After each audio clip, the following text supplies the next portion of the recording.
Hello बच्चों, VIQ education channel में आप सभी का स्वागत है। बच्चों आज की इस वीडियो में हम लोग क्लास 12 का केमिस्ट्री का 35 ऐसे महत्वपूर्ण ऑब्जेक्टिव क्वेश्चन करेंगे जो कि पिछले 4-5 सालों से हर एग्जाम के ऑब्जेक्टिव क्वेश्चन में बार बार पूछे गए प्रश्न हैं। चलिए बच्चों, ज़्यादा देर न करते हुए वीडियो स्टार्ट करते हैं। अगर आपको किसी भी प्रश्न का आंसर पता हो तो बच्चों आप उस आंसर को कमेंट में जरूर लिखिएगा। चलिए बच्चों, ज़्यादा देर न करते हुए वीडियो स्टार्ट करते हैं। अगर आप इस चैनल पर नए होंगे तो इस चैनल को लाइक और सब्सक्राइब जरूर कीजिएगा बच्चों, और बेल आइकन भी बजा दीजिएगा ताकि हम जो भी वीडियो बनाए वो आपके मोबाइल पर नोटिफिकेशन जरूर जाए। चलिए बच्चों, पहला प्रश्न बोल रहा है, निम्नलिखित में से कौन कार्बोहाइड्रेट प्राकृतिक में प्रचुर मात्रा में पाया जाता है। लेकिन निम्नलिखित में से कौन है ग्लूकोज, स्टार्च या फिर फ्रक्टोस या फिर सेलुलोज, इनमें से कौन है जो कार्बन डाइऑक्साइड प्राकृतिक में प्रचुर मात्रा में पाया जाता है। तो इसका सही आंसर हो जाएगा बच्चों ऑप्शन नंबर डी, सेलुलोज। देखिए सेलुलोज कार्बोहाइड्रेट प्राकृतिक में प्रचुर मात्रा में पाया जाता है, यानी कि ऑप्शन नंबर डी बिल्कुल राइट आंसर हो जाएगा बच्चों पहला का। दूसरा नंबर प्रश्न पूरा बच्चों, निम्नलिखित में से कौन डाइसैकेराइड दूध में उपस्थित रहता है। दूसरा नंबर प्रश्न पूरा बच्चों, निम्नलिखित में से कौन डाइसैकेराइड दूध में उपस्थित रहता है। सुक्रोस या फिर माल्टोस या फिर लैक्टोस या फिर इनमें से कोई नहीं। अगर इसका आंसर पता है तो बच्चों कमेंट में जरूर लिखिएगा कि इसका आंसर क्या होगा। सभी प्रश्न का आंसर आप लोग कमेंट में लिखिएगा बच्चों कि क्या होगा। इसका सही आंसर जो बच्चों ऑप्शन नंबर बी, लैक्टोज होता है। क्या उपस्थित रहता है तो लैक्टोज, यानी कि ऑप्शन नंबर बी बिल्कुल राइट आंसर है बच्चों दूसरा का। तीसरा नंबर प्रश्न पर है बच्चों, विटामिन ई की कमी से निम्नलिखित में से कौन सा रोग होता है। विटामिन ई की कमी से निम्नलिखित में से कौन सा रोग होता है। बेरी या फिर जन क्षमता की कमी या फिर स्कर्वी या फिर में से कोई नहीं। चलिए बच्चों, आपको यह तो पता ही होगा कि विटामिन ई की कमी से कौन सा माने कि रोग होता है। चलिए बच्चों, इसका आंसर आप लोग कमेंट में जरूर बताइएगा कि क्या होता है। तो बच्चों इसका सही आंसर हो जाएगा ऑप्शन नंबर सी, जन क्षमता में की कमी होता है। विटामिन ई की कमी से कौन सी रोग होता है तो जन क्षमता की कमी होता है, यानी कि ऑप्शन नंबर सी बिल्कुल राइट आंसर हो जाएगा बच्चों तीसरा का। आप विटामिन बी की कमी से बच्चों थी बेरी होता है। क्या होता है विटामिन बी की कमी से तो बेरी। ये भी प्रश्न पूछ सकता है बच्चों कि विटामिन बी की कमी से कौन सा रोग हो सकता है तो बेरी हो सकता है। चलिए बच्चों, चौथा नंबर प्रश्न बोल रहा है, निम्नलिखित में से कौन विटामिन जल में घुलनशील है। लेकिन निम्नलिखित में से कौन सा विटामिन है जो कि जल में घुलनशील है। विटामिन ए और बी या फिर विटामिन सी डी या फिर विटामिन बी सी या फिर विटामिन ए डी। तो कौन सा है जो विटामिन जल में घुलनशील होता है। तो इसका सही आंसर हो जाए बच्चों option number C, vitamin B और सी दोनों जो है कि जल में घुलनशील होते हैं, यानी कि ऑप्शन नंबर सी बिल्कुल राइट आंसर हो बच्चों चौथा का। पांचवा नंबर प्रश्न पूरा बच्चों, निम्नलिखित में किस में इंसुलिन स्रावित होता है। पांचवा नंबर प्रश्न पूरा बच्चों, निम्नलिखित में से किस में इंसुलिन स्रावित होता है। थायराइड में या फिर अग्नाशय में या फिर अधिवृक्क में या फिर इनमें से कोई नहीं। तो इंसुलिन स्रावित होती है किस में बच्चों, तो इसका सही आंसर हो जाएगा ऑप्शन नंबर बी, अग्नाशय में इंसुलिन स्रावित होती है, यानी कि ऑप्शन नंबर बी बिल्कुल राइट आंसर हो जाएगा बच्चों पांचवा का। छठा नंबर प्रश्न पूरा बच्चों, सैकरीन है एक क्या एलिफेटिक हाइड्रोकार्बन है या फिर मीठा भी करता है या फिर चीनी है या फिर पॉलीन्यूक्लियर यौगिक है। तो सैकरीन है एक मीठा भी करता है, यानी कि ऑप्शन नंबर बी बिल्कुल राइट आंसर है बच्चों। सैकरीन है क्या है, सैकरीन एक मीठा भी करता है, यानी कि ऑप्शन नंबर बी बिल्कुल राइट आंसर है बच्चों छठा का, यानी कि ऑप्शन नंबर बी बिल्कुल राइट आंसर है बच्चों छठा का। सातवां नंबर प्रश्न पर बच्चों, ग्लूकोज क्या है, ट्राइओज या फिर ट्रेट्रीज या फिर हेक्सोज या फिर पेंटोज। तो इसका सही आंसर हो जाएगा बच्चों ऑप्शन नंबर डी, हेक्सोज, यानी कि ग्लूकोज है एक हेक्सोज, यानी कि ऑप्शन नंबर डी बिल्कुल राइट आंसर है बच्चों सातवां का। आठवां नंबर प्रश्न पर बच्चों, कौन सा विटामिन की कमी से रतौंधी होती है। यानी कि विटामिन के कौन से विटामिन की कमी है जिससे कि रतौंधी होती है। ये तो बच्चों आपको पता ही होगा कि कौन सी विटामिन की कमी से रतौंधी होती है। पता है तो कमेंट में जरूर बताइए बच्चों कि क्या होगा इसका आंसर। इसका सही आंसर है बच्चों option number A, vitamin A की कमी से रतौंधी होती है, यानी कि ऑप्शन नंबर ए बिल्कुल राइट आंसर है बच्चों आठवां का। नौवां नंबर प्रश्न पर है बच्चों, निम्नलिखित शुगर में से सबसे मीठा कौन है। निम्नलिखित ग्लूकोज, सुक्रोज और लैक्टोज और फ्रैक्टोज में से शुगर में सबसे मीठा कौन होता है। अगर इसका आंसर पता है तो बच्चों कमेंट में जरूर बताइएगा कि इसका आंसर क्या होगा। इसका सही आंसर हो जाएगा बच्चों option number C, sucrose. Sucrose सबसे मीठा होता है, यानी कि ऑप्शन नंबर सी बिल्कुल राइट आंसर हो जाएगा बच्चों, ऑप्शन नंबर सी। नौवा का 10वां नंबर प्रश्न पर 10वां नंबर प्रश्न पर बच्चों, इंजाइम क्या है? इंजाइम क्या है? कार्बोहाइड्रेट है, लिपिड है, या फिर प्रोटीन है, या फिर नॉन ऑफ दिस। तो इंजाइम क्या है बच्चों, या कमेंट में जरूर बताइएगा। इंजाइम एक प्रोटीन है। क्या है? तो प्रोटीन है, यानी कि ऑप्शन नंबर सी बिल्कुल राइट आंसर है बच्चों 10वां का। 11वां प्रश्न है बच्चों, 20 cc इकाई सेल में मुक्त खाली जगह का प्रतिशत है। 20 cc इकाई सेल में मुक्त खाली जगह का प्रतिशत क्या है? 32%, या फिर 34%, या फिर 28%, या फिर 30%। तो इसका सही आंसर है बच्चों ऑप्शन नंबर ए, 32% है। यानी कि 20 cc इकाई सेल में मुक्त खाली जगह का 32% है, यानी कि ऑप्शन नंबर ए बिल्कुल राइट आंसर है बच्चों 11 का। 12वां प्रश्न है बच्चों, एक धातु का रवाकरण हेक्सागोनल क्लोज पैक यानी कि HCP संरचना में होता है तो धातु की कॉन्ड्रिनेशन संख्या है कि धातु की कॉन्ड्रिनेशन संख्या कितना होगा? 12, 8, या फिर 4, या फिर 6। तो इसका सही आंसर हो जाएगा बच्चों ऑप्शन नंबर ए, 12 होगा। कितना होगा? तो 12 होगा, यानी कि ऑप्शन नंबर ए बिल्कुल राइट आंसर हो जाएगा बच्चों 12 का। 13वां प्रश्न है बच्चों, निम्नलिखित में कौन से जोड़े में क्रमशः चतुष्फलकीय बॉइल्ड और अष्टफलकीय बॉइल्ड होता है? निम्नलिखित में से कौन से जोड़े में चतुष्फलकीय बॉइल्ड और अष्टफलकीय बॉइल्ड होता है?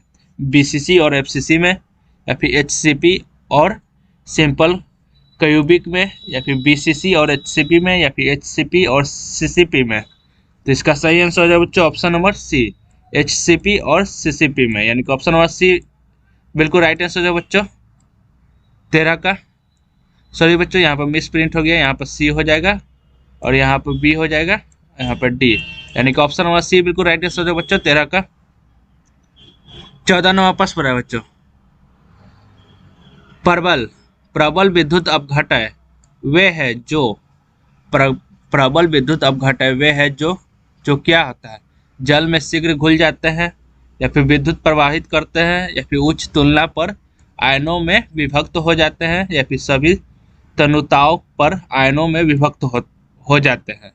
तो इसका सही आंसर हो जाएगा बच्चों ऑप्शन नंबर डी, प्रबल विद्युत अपघटय वे है जो सभी तनुताओं पर आयनों में विभक्त हो जाता है, यानी कि ऑप्शन नंबर डी बिल्कुल राइट आंसर है बच्चों 14 का। 15वां प्रश्न है बच्चों, गैल्वेनिक सेल में एनोड होता है। गैल्वेनिक सेल में एनोड होता है, क्या होता है? ऋणात्मक इलेक्ट्रोड, या फिर उदासीन इलेक्ट्रोड, या फिर धनात्मक इलेक्ट्रोड, फिर में से कोई नहीं। तो गैल्वेनिक सेल में एनोड होता है, कौन सा एनोड होता है बच्चों? तो इसका सही आंसर हो जाएगा ऑप्शन नंबर ए, ऋणात्मक इलेक्ट्रोड होता है, यानी कि ऑप्शन नंबर ए बिल्कुल राइट आंसर हो जाएगा बच्चों 15 का। 16वां प्रश्न है बच्चों, विद्युत धारा जब किसी चालक से इलेक्ट्रॉन के द्वारा प्रवाहित होती है तो चालक को कहते हैं। विद्युत धारा जब किसी चालक से इलेक्ट्रॉन के द्वारा प्रवाहित होती है तो चालक को कहते हैं, क्या कहते हैं? धात्विक चालक कहते हैं, या फिर कुछ चालक कहते हैं, या फिर विद्युत अपघटय चालक कहते हैं, या फिर इनमें से कोई नहीं। तो क्या कौन तो चालक कहते हैं, कौन से चालक कहते हैं? तो इसका सही आंसर है बच्चों ऑप्शन नंबर ए, धात्विक चालक कहते हैं। क्या कहते हैं? तो धात्विक चालक, यानी कि ऑप्शन नंबर ए बिल्कुल राइट आंसर है बच्चों 16 का। 17वां प्रश्न है बच्चों, फैराडे का विद्युत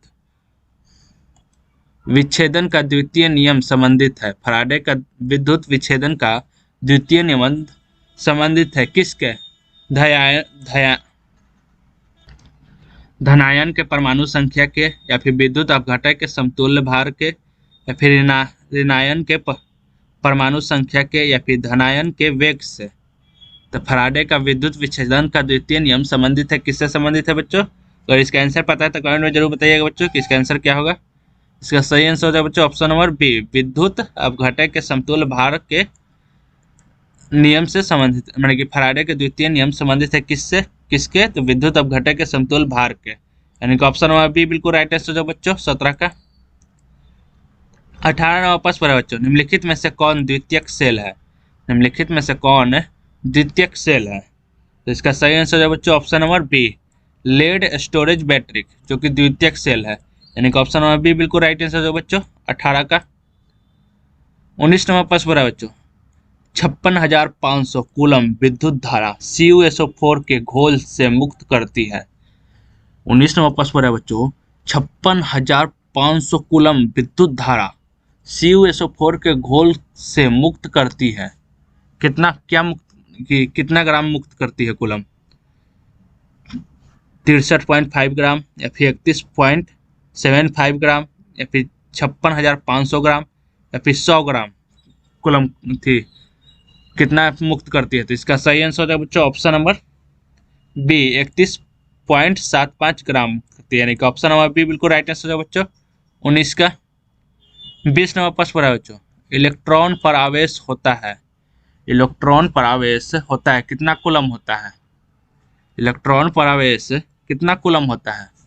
कूलम बोला है बच्चों तो 4.8 गुने 10 के पावर माइनस 10 कूलम होता है, या फिर 1.6 गुने 10 के पावर माइनस 19 कूलम होता है, या फिर 4.8 गुने 10 के पावर माइनस 10 AMU होता है, या फिर 1.5 गुने 10 के पावर माइनस 11 AMU होता है। अगर इसका आंसर पता है तो बच्चों जरूर बताइएगा कमेंट में कि इसका आंसर क्या होगा। इलेक्ट्रॉन पर आवेश होता है कितना कितना कूलम का होता है? तो 1.6 गुने 10 के पावर 19 कूलम का होता है, यानी कि यानी कि इलेक्ट्रॉन पर आवेश होता है 1.6 गुने 10 के पावर माइनस 19 कूलम, यानी कि ऑप्शन नंबर बी बिल्कुल राइट आंसर है बच्चों 20 का।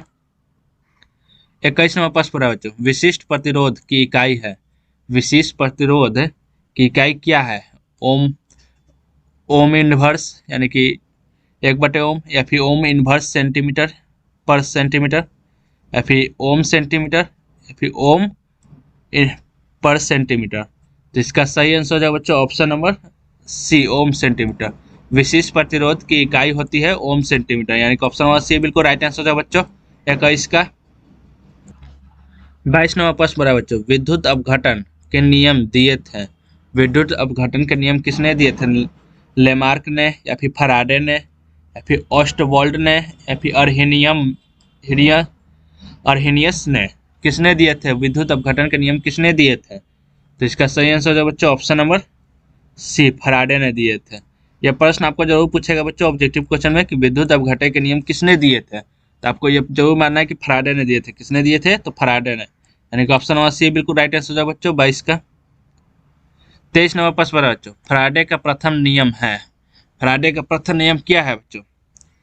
ये अगर पता है तो बच्चों कमेंट में जरूर बताइए कि इसका क्या आंसर होगा, कि फराडे का प्रथम नियम क्या है। कमेंट में जरूर लिखिएगा बच्चों क्या है।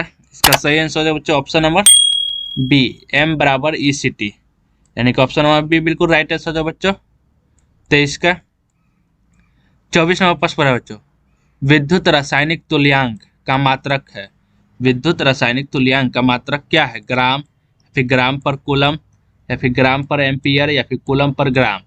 तो विद्युत रासायनिक तुल्यांक का मात्रक है ग्राम पर कूलम, यानी कि ऑप्शन नंबर सी बिल्कुल राइट आंसर है बच्चों। विद्युत रासायनिक तुल्यांक का मात्रक क्या है? तो ग्राम पर कूलम, यानी कि ग्राम पर कूलम, यानी कि ऑप्शन नंबर सी बिल्कुल राइट आंसर है बच्चों 24 का। 25 नंबर प्रश्न बोला बच्चों, एक फराडे होता है, यानी कि एक फराडे बराबर कितना कूलम होता है? 59,500 कूलम, या फिर 96,500 कूलम, या फिर 96,500 कूलम लगभग, या फिर इनमें से कोई नहीं। तो इसका सही आंसर है बच्चों एक फराडे बराबर कितना होता है? तो इसका सही आंसर है बच्चों ऑप्शन नंबर सी, 96,500 कूलम लगभग, यानी कि लगभग होता है, यानी कि 96,500 कूलम लगभग होता है, यानी कि ऑप्शन नंबर सी बिल्कुल राइट आंसर है बच्चों 25 का। 26 नंबर प्रश्न है बच्चों, फराडे की इकाई है, फराडे की इकाई है क्या है? एम्पियर, कूलम पर मोल, या फिर कूलम, या फिर कूलम पर सेकंड। तो फराडे का इकाई है कूलम पर मोल, यानी कि ऑप्शन नंबर सी बिल्कुल राइट आंसर है बच्चों। फराडे का इकाई है क्या है इकाई? तो कूलम पर मोल, यानी कि ऑप्शन नंबर सी बिल्कुल राइट आंसर है बच्चों 26 का।